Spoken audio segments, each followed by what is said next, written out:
Hello, guys, and good evening, and welcome to the Powerplay Podcast. My name is Martin, and for tonight's episode 4, we will be discussing the following topics. First will be Pokemon Winds and Waves reveal. Second will be God of War live action first look.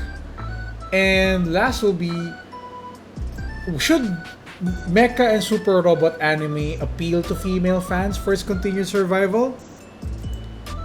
Anyway, this is episode 4. My name is Martin, and thank you so much for joining me tonight at the Powerplay Podcast. And we'll start off with Pokemon Winds reveal trailer. Here ya go.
Alright, so here we go. Here's the trailer.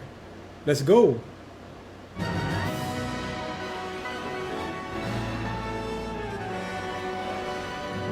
You gotta admit, it looks so nice. Like, it really looks nice. It looks so nice. Like, the graphics looks really great.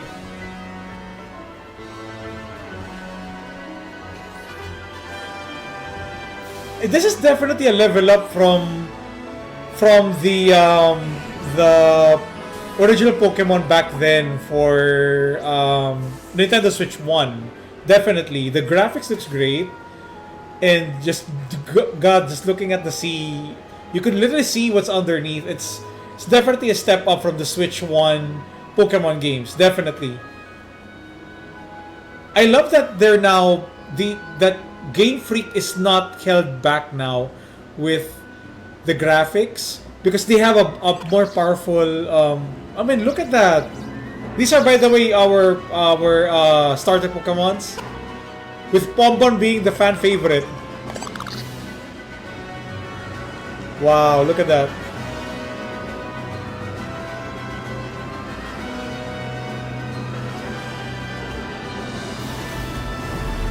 And based on the trailer, I'm not sure if this is legit, but it looks like you'll be able to go under the sea, and that's something. That's an improvement, definitely.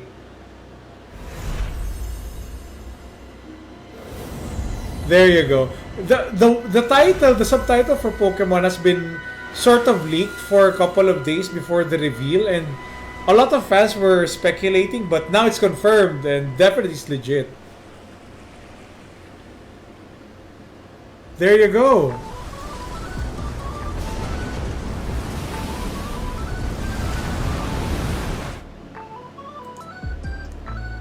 That's a first look for Pokemon Waves. Definitely one of the most anticipated games for Pokemon fans worldwide.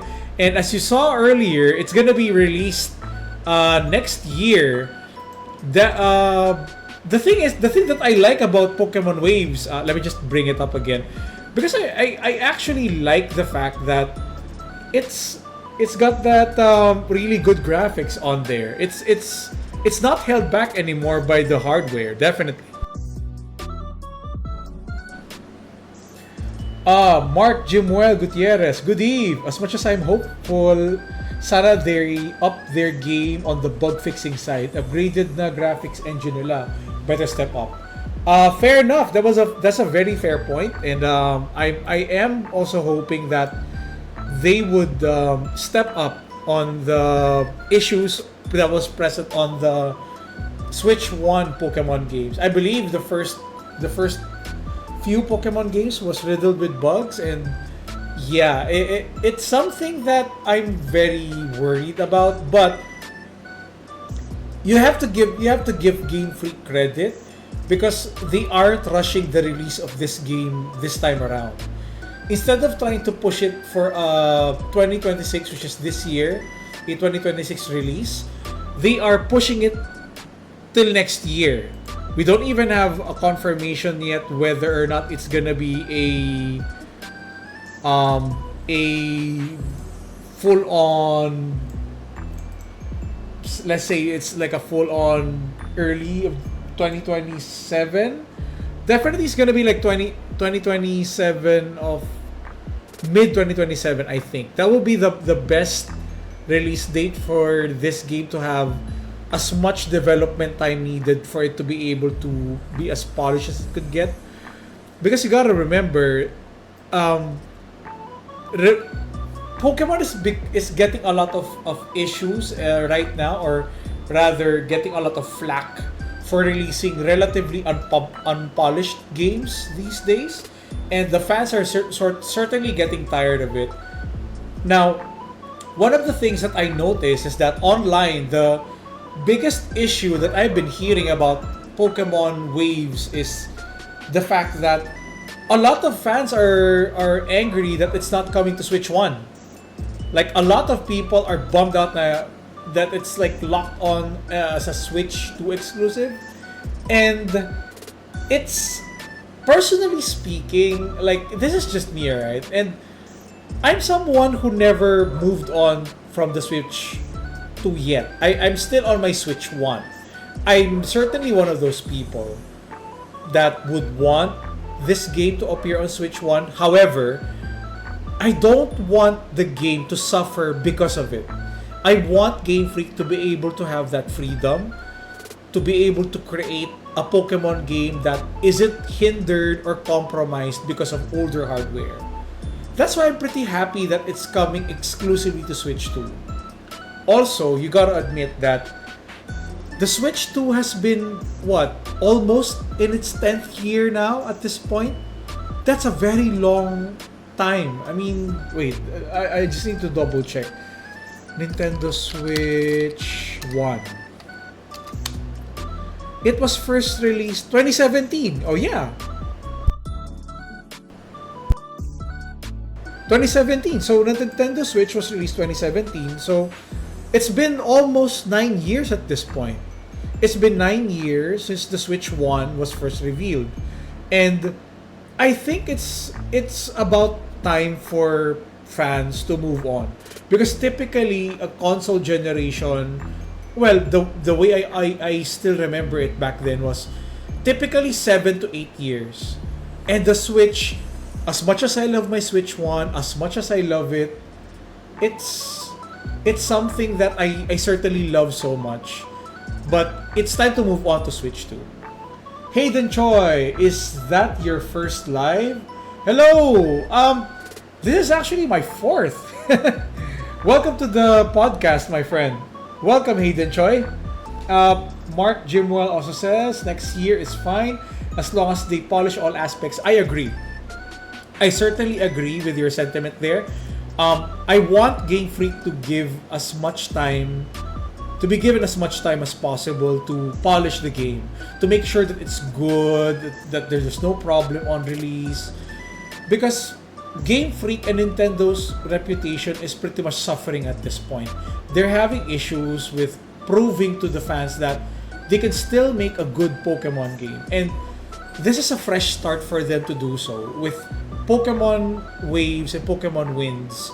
Now that they are on a better hardware on the Switch 2, I think they could now prove to people that they can make a good Pokemon game. And that's something that I'm very, very interested in finding out next year. And to people and to fans, I understand that you probably are still not you're still not sold into upgrading to a Switch 2, because obviously the Switch 2 is a little bit more expensive, a little bit more pricey, and technically your Switch 1 is still working and there's still games coming out to it. Not as many, but there are still some games that are coming out to the console. That is understandable. However, I do believe that it is time to move on now, because it's almost at its 10th year. This year, 2026, is the Switch 1's 9th year. And it would be great if we could now move on to the Switch 2. I'm pretty sure we've had 9 years to enjoy the Switch 1. But I think it's about time for us fans to move on and give Pokemon that this well-deserved upgrade that we all are looking forward to. But for me, one of my biggest concerns though about this game in particular is how ambitious will this be, and how will this change the formula? Like, will there be something different? Will there be anything new? For the starter Pokemons, wait, let me just show the starter Pokemons. I do have the photos of the starter Pokemon. Wait a minute. There you go.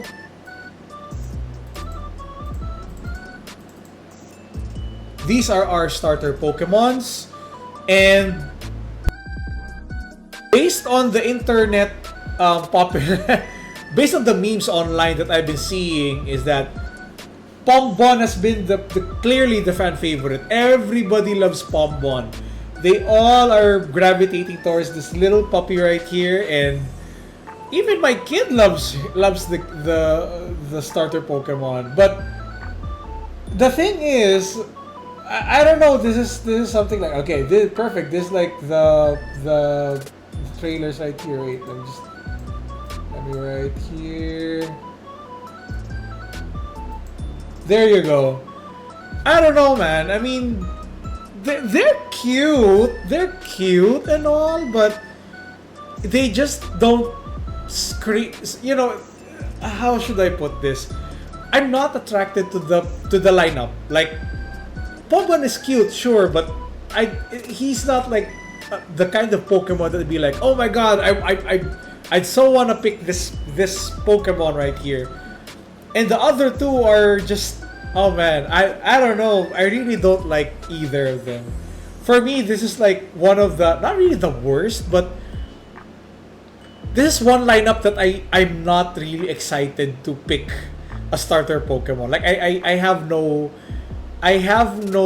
bet as to who I'm gonna pick for the Pokemon, if ever. Like, I don't know. I can't pick between the three simply because they're too meh for me. I mean, yeah, sure, Pombon has a lot of fans, but still, you know, we'll see. We've got Mark Jimuel. Din pa din ako upgrading. Mahal, and I'm waiting for Monolith Soft's RPG for me to buy a Nintendo Switch 2.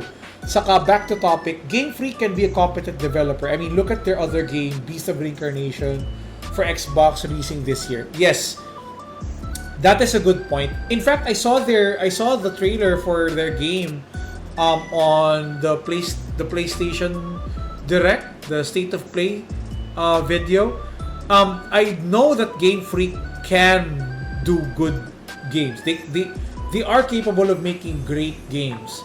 They just need to have that time and the hardware to be able to flex their development muscle, I think. But definitely they are capable. If anything, this new Pokemon game is sort of showing what they're capable of. But however, I will admit, I'll be the first to admit that while the graphics look great, it doesn't scream next gen to me. Like, you know, it doesn't scream next gen to me. I don't feel the next gen ish in the look department. I don't know, probably it's just me. I mean, I'm not exactly expecting a super hyper realistic Pokemon. Definitely not. But I guess I'm sort of hoping for the kind of graphics that was shown at the start of the trailer. If you guys remember, let me just show you it here.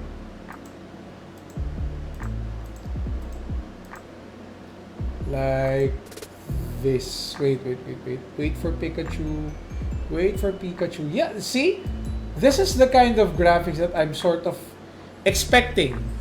This is the kind of graphics that I'm sort of expecting for a next-gen Pokemon.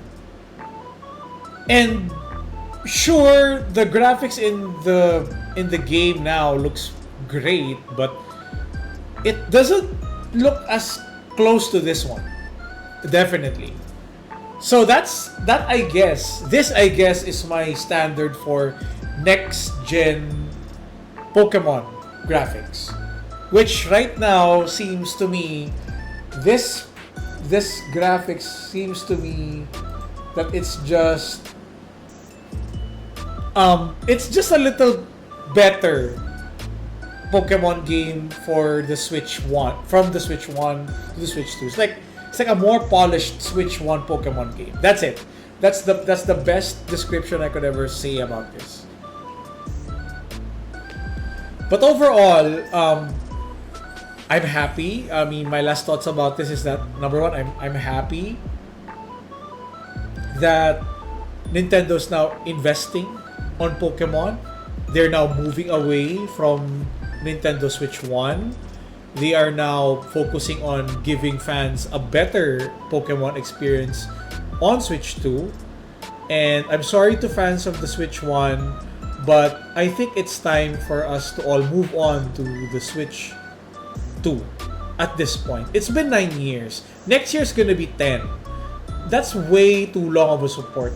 Even if the Nintendo Game Boy had a max of 10 years, I think. Let me check how long. That's not counting Game Boy Color, okay? Just Game Boy. The Game Boy lasted for roughly... How long was this? How long did it last? 10 years, I think. It lasted till 1990? 1996? 1997? Yeah, almost 10 years. Almost 10 years. You know, that's very long support for a console at this point. But anyway, what are your thoughts about Pokemon Wave and Pokemon Wind? Please do sound your thoughts on the chat room below as we move on to our next topic. And this is a little, I won't say controversial, but this is something that is very near and dear to my heart because I'm a God of War fan. And it's the live action God of War show by Amazon. Now, if you guys didn't know, recently God of War showed or revealed a first look of the show on social media, and the internet was clearly not happy with what they saw. It's how should I put this? It's mostly negative. Now, if you haven't seen it yet, here you go. I'll show it on screen right now. There you go. This is the first look of both Kratos and Atreus from the live-action God of War series by Amazon. Now, I don't know what you guys think about this, but me personally, I'm not a fan. I mean, it feels like it's cosplay, but not really. Like there is no. See, this is the reason why it's so hard to make a video game adaptation, right? There is a danger for the show to look like a more to look like a cosplay of sorts, and that it would look ridiculous in a way. Now, some people have stated online that this isn't the final look that this is just the, how should I put this? A test shot, a test screening of sorts to see how they would look on screen. But I don't know about you, but Kratos doesn't look okay to me. Like zooming in here, I don't know, man. I'm not sold on the look. They got the costume right. No doubt about that. They got the costume right, but he doesn't look. How he doesn't look like Kratos? How I would imagine him in live action. Like, there's something off about the way he looks, and I think the internet sort of mocked that photo. Mark Jimwell Gutierrez says it comes off as a look test. Hindi pa din ako convinced this will be received. Fair, that is fair. In fact, it has been mocked like a bit. Like there has been memes like this one. People are like memeing the photo right now. The people are like not a fan of the look. They clearly are not a fan of the look. And it's kind of it looks awful, man. Like somebody even said they thought the kid looked like this guy. Like, oh my god, it I don't know. And I actually whipped up some comparison photos, like for Kratos. Here you go. As you can see, like maybe it's the way he looks or his expression that is off. But even from the beard, man, there's something wrong about the beard as well. Probably if they made the beard a little bit more thicker, a little bit more, better or something. I don't know. But the best thing I could see about God of War, or the best person right now in my mind that could pull off Kratos' look actually is Triple H. Like, look at this guy. Let me just pull this up right here. This for me is definitely how I envision Kratos would look as a live action series. Triple H definitely nails that weathered, stoic, a little bit has that anger deep down that's boiling beneath the surface, that he's dangerous, that he could snap at any time. This is how I envision a live action Kratos to look like. Like, no joke. If only Triple H could act, I think he would be perfect for the role. Because Triple H really can't act as, but I don't know, like, how much acting do you need as Kratos anyway? Like, he's always angry and stoic anyway, so why not give it to Triple H in the first place? But I digress. Maybe Triple H getting back into shape and getting back into the physique of what he was in a wrestler might be too much for... Because I remember that Triple H has a heart disease, and that may be too much of an ask for Triple H. And currently he's like the head of WWE, so he's also juggling that as well. But just looking at this picture, looking at this photo side by side with the game Kratos, you can see, like, even if I like put it side to side here, like, there you go. I'm definitely on Triple H as Kratos on this one, hands down. Like, he definitely looks more Kratos than the actor Sony picked as Kratos. And I don't know if it's the makeup. I have a feeling it might be the makeup, or it might be the way he looks, or the expression in his face. I'm not sure. But there was someone who made a mock-up of Ryan Hurst. The guy, by the way, playing as Kratos is the actor Ryan Hurst, who in the game also voiced Thor, which gives him that kind of cred in the God of War fandom because he also portrayed one of the characters in the game. So he's intimately familiar with the story of the games. But I'm not convinced that this current look that they released is selling me that this guy is Kratos. It's just there's that I'm still lacking. Now, someone online made a fix for this. There's a CGI fix for it. Wait, let me just pull that up. There you go. Got it on screen. See, there is a... Mind you, this is the same actor. Somebody just attempted to fix the look of the actor using CGI or AI. I'm not sure, but with just a couple of tweaks from the way he looks, the more menacing, piercing eyes, the closed mouth, the more stoic one, the more fuller beard and everything. Now he looks more like the Kratos in the game. Definitely, like hands down.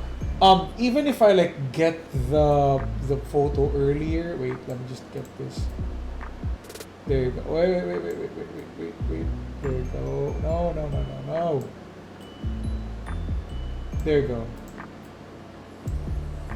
So looking at this, there you go. There. See? We got a message from Mark. Pwede si Trips, kaso being chief creative of WWE, he's stacked. Lalo ngayon is WrestleMania season. That's correct. See, that's the thing. He is busy. Like, Triple H is busy right now. Especially with WrestleMania season, I don't think he could commit to a show or for this. I'm sorry, but it doesn't. I don't think it's gonna work.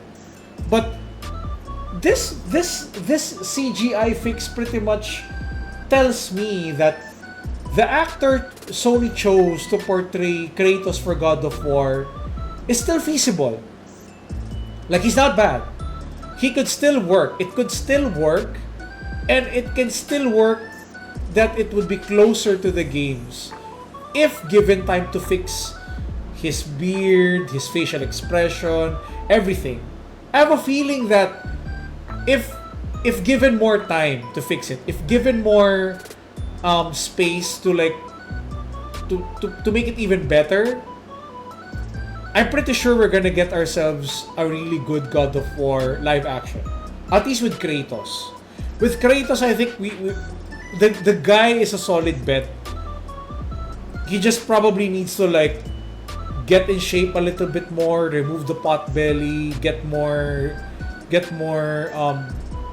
defined tones for his arms and everything, and then fix the beard, fix the look. And I'm pretty sure we're gonna get ourselves a good Kratos in live action.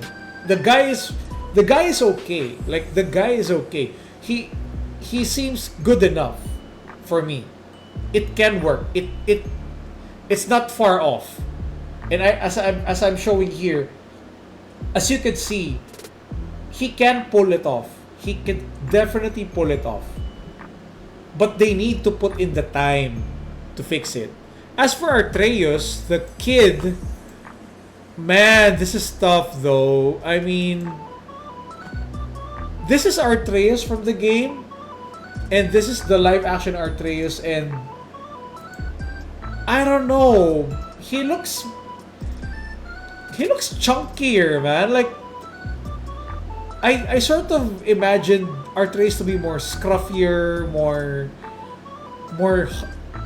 hungry. Hungry is not really a great way to describe it, but scrappier, if that makes sense. He should be more scrappier. He should be more like leaner, hungrier, a little bit more agile looking. But the kid right now, the one portraying Artreus, not even the hair looks right. And I don't know. I mean, I get that they are still early in development. This is very, very, very early in development, by the way, and that we things could change. This isn't final. It may change, but still, I don't know, man. Even the eyes, man. The Artreus is blue-eyed. This kid, I haven't seen other pictures though, but he definitely lacks that blue eyes that Artreus has. That's the thing. That's why I guess this is being panned left and right by most fans. And what hurts is the kid sort of looks like another actor, this guy. Like, I can see the resemblance right here. I can sort of see the resemblance. That's why the live action right now is being mocked left and right by fans. They are mocking the first photo because of, it's, dude. I mean, look at it. Some even said he looks like an Ewok or something from Star Wars. Man, that's an insult. That's so bad. That's quite mean at this point. But dude, I mean, I don't know. I'm trying to give God of War live action a chance. Like, I want it to be good. I want it to succeed. I want it to be great. But this first photo, man, this does not inspire confidence in me. Like, I'm not buying it. I'm not sold on this first look yet. I'm sorry. But who knows? I mean, I'm hoping that in the future, if we get any updates from Amazon, that they hopefully would get better and that they would fix the issues here. I'm hoping that Amazon released this as a test shot to get fan feedback. That's my hope. I'm hoping that they're just simply getting fan feedback, and then later on, based on the fan feedback, they would fix the final look of Artreus and Kratos in the live action show. But right now, it's rough, man. It's rough. I'm sorry. It's a no from me. I'm sorry. But anyway, that aside, we're moving on to the last topic of the night, which is are we okay? And moving on to the last bit of the show, it would be this question: is it time, or would it be a better idea if super robot and mecha anime shows are designed and appeal more towards female fans than it's male fans? And I asked this question. This topic of mine was inspired by a thread post that I was in a few days ago. Like, I was on Threads, and I was definitely looking for some topics as well to talk about, and something came to my attention, and that's this particular thread right here. Let me just pull it up on screen. Wait a moment. All right.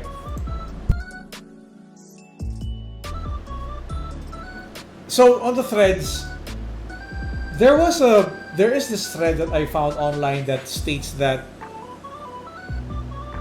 Gundam in particular is only for boys.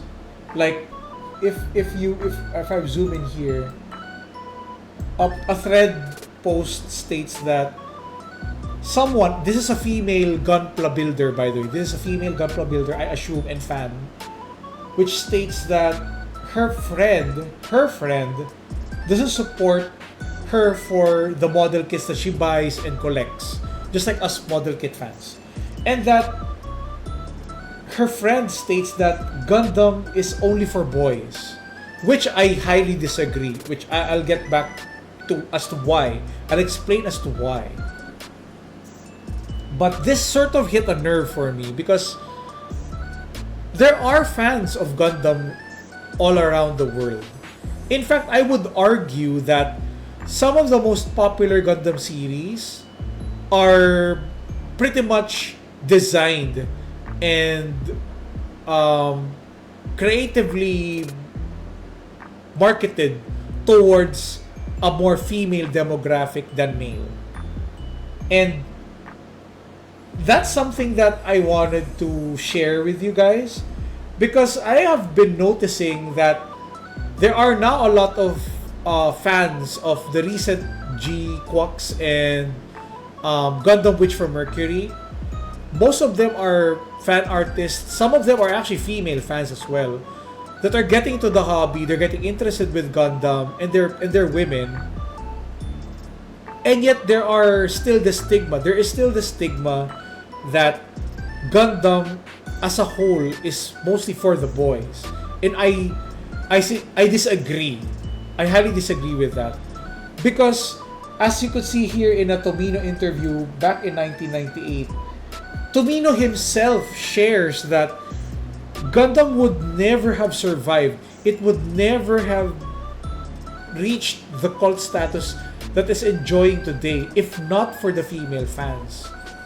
Female fans of the show pretty much saved Gundam from obscurity.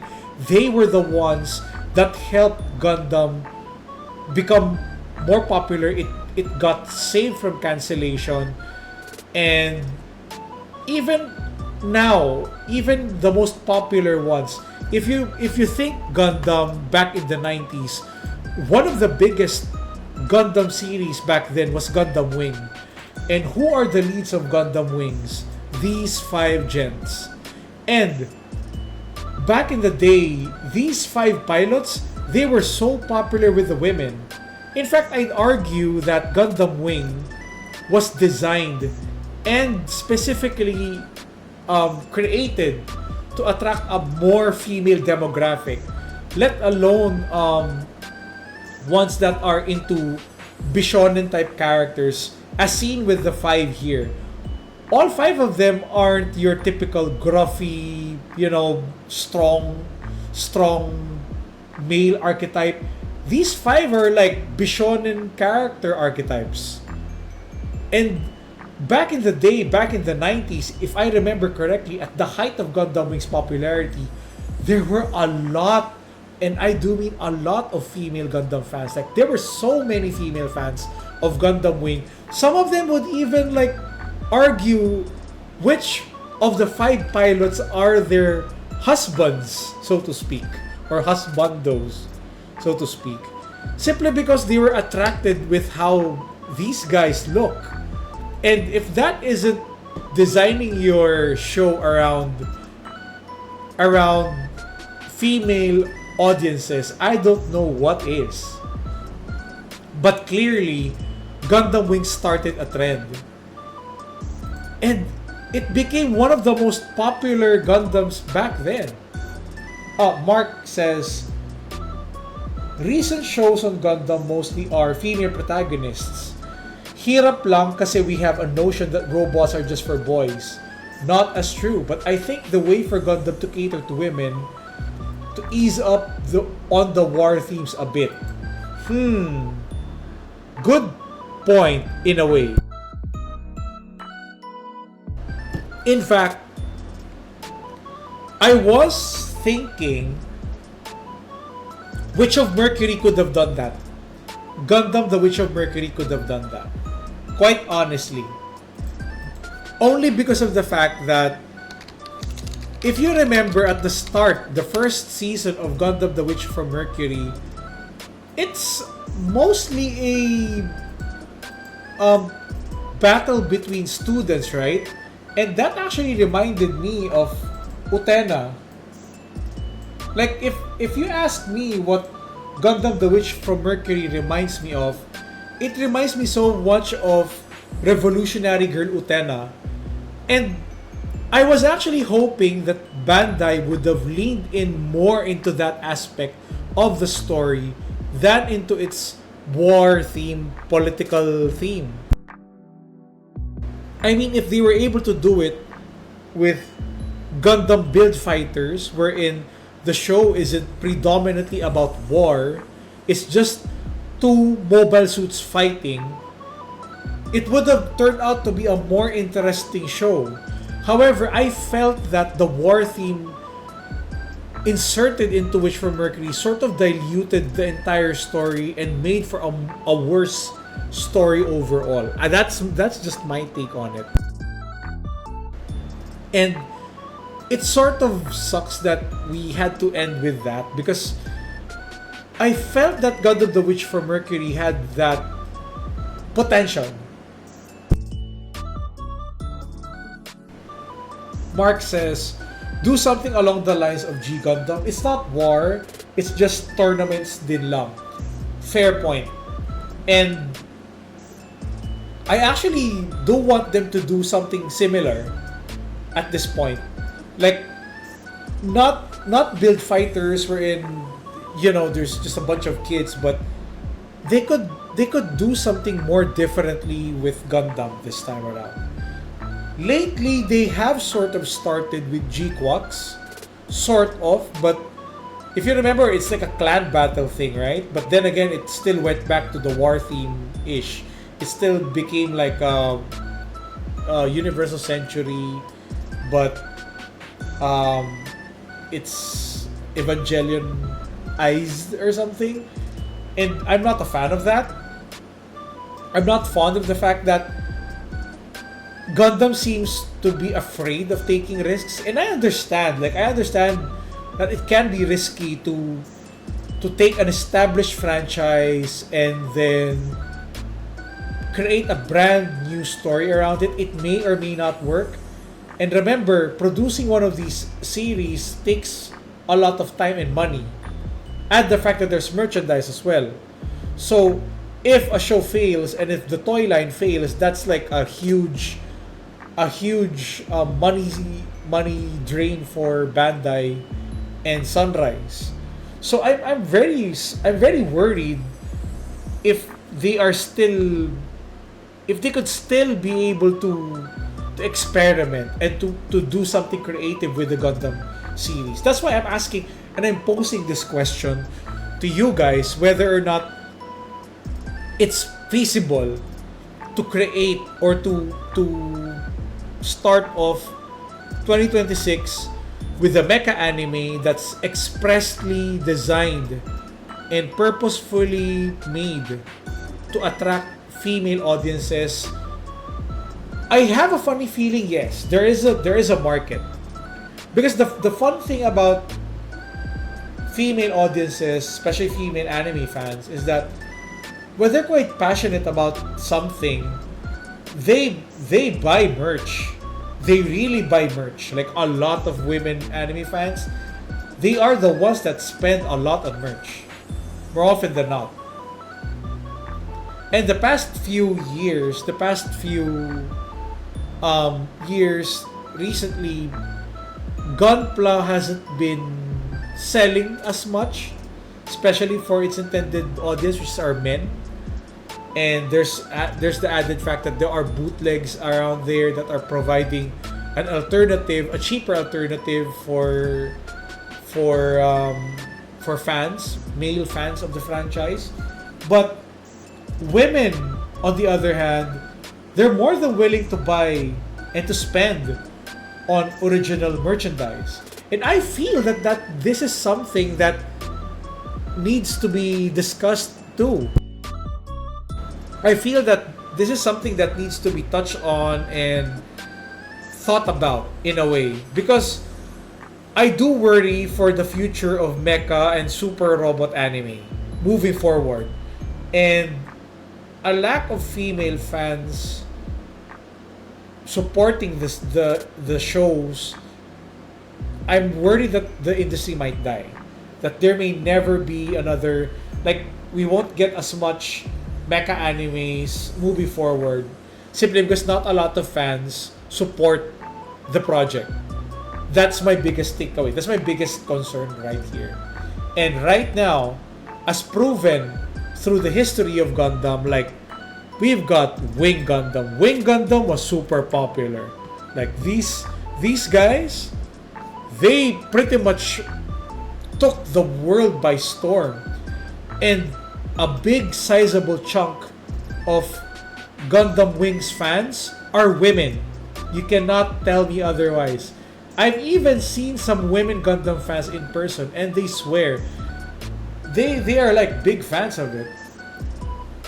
Mark Jimwell says there is, di lang talaga natap Sakura Wars, Cross Ange from Sunrise, but those IPs were short-lived.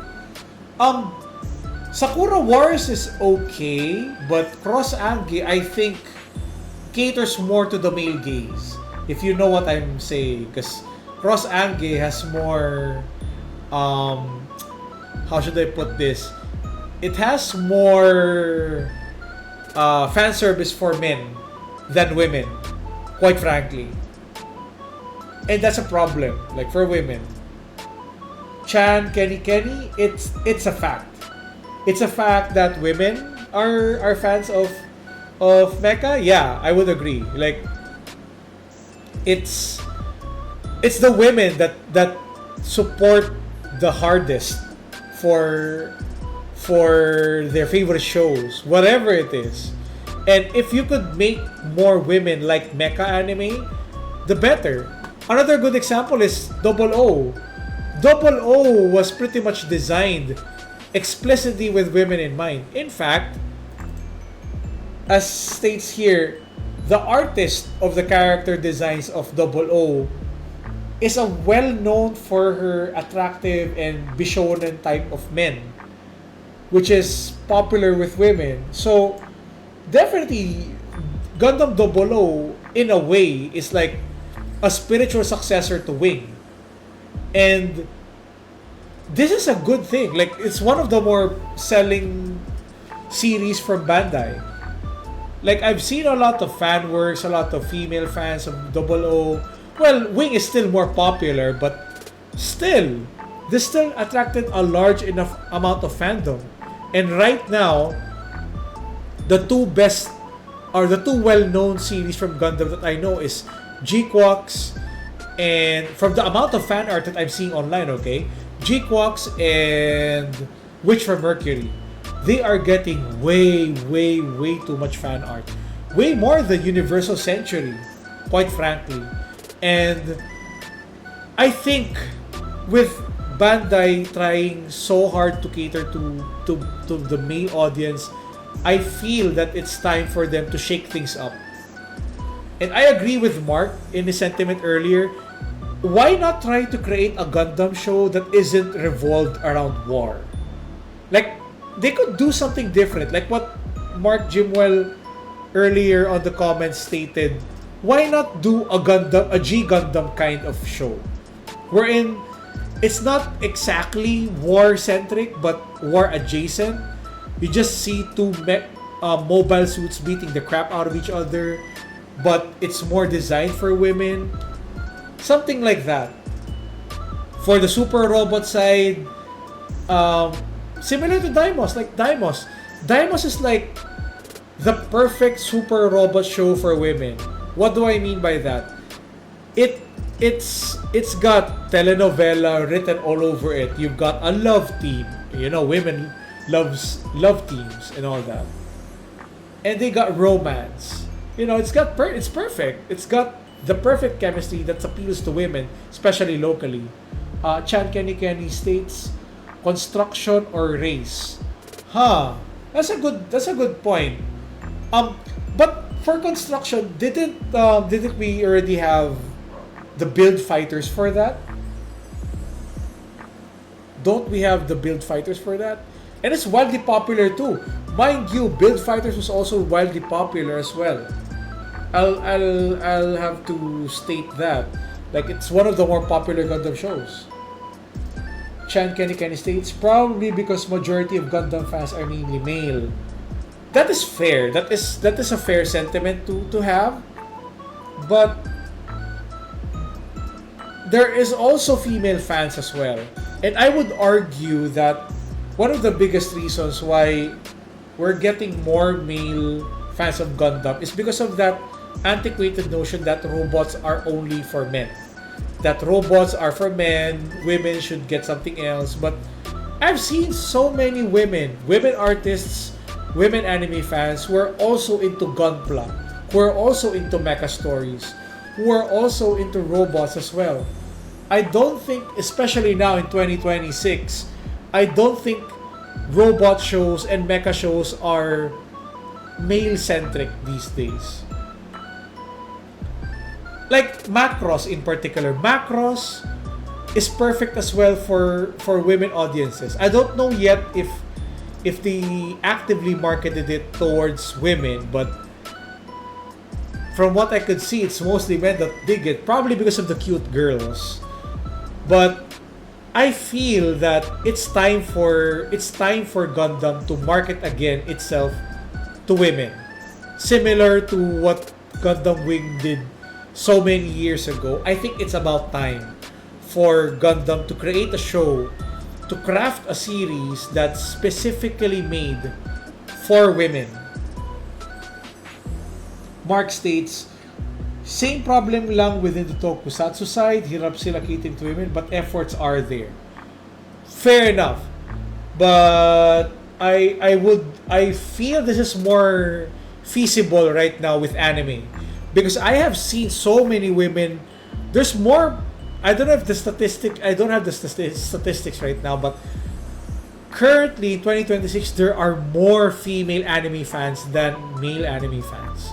Like I've seen online the discourse that there are way more women consuming anime than men, and merch too. And with that, there's like an untapped market right there for mecha and super robots that needs female marketing, a female-centric design around it.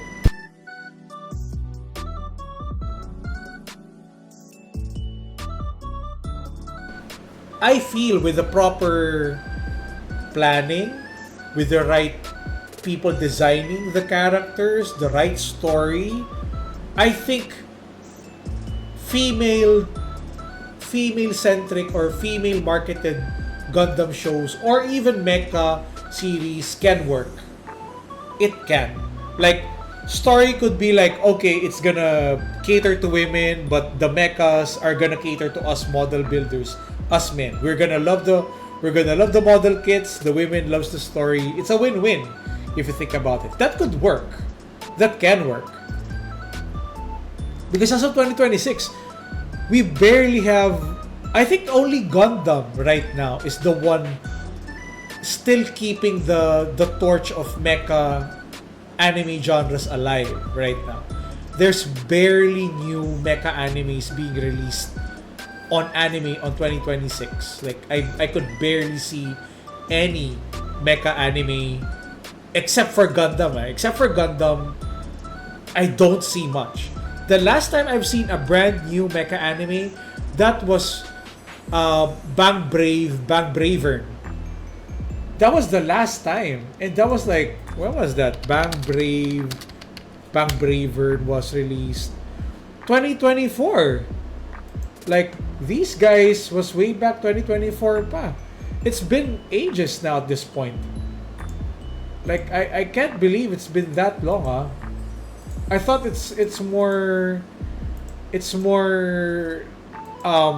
later than that. I was actually thinking 2025, but 2024, that's this series. This was pretty much the last anime that was new to me. That's mecha. This the last new anime I've heard. I don't know the others, but I'm pretty sure there are other new mecha animes right there, but this is the last one I've seen. And I fear for the future of mecha anime if it doesn't gather new audiences as a whole. So, I don't know. Right now, my 2 cents on this whole topic of can we make a show for women that's a mecha series? I say, Bandai, please do so. Try it. Try it for just one season. You know, I don't think it would hurt their chances anyway. Try it for just one. And let's see from there. Hopefully it brings in more eyes into the product. And I'm confident because of how fangirls really support their favorite animes. But overall, I hope they will. Kenny states, Bandai last time sponsored the show One Punch Man to another company and it went horrible. This show that Bandai has changed over the year to prioritize over fan service. How about? Yeah, you know what? That is a very good point. There is that danger that Bandai might cheapen out on producing this anime. That is a concern. I will agree with you there. So it is a risk. It is a big risk, I will admit. So I personally, like, my last 2 cents on this would be, hopefully Bandai tries making a show that's specifically catered and designed for women, with the mechas designed to appeal to us men, but the story for women. Hopefully they will try it for just one season, just for 2026. If they ever manage to do so, I'll definitely review it on my page.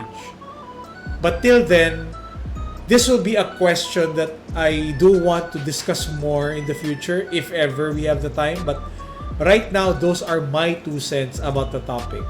Bandai, if you're listening to this podcast, please try to make that anime. More women who can discover the beauty of mecha anime, the better. The more, the better, I would say.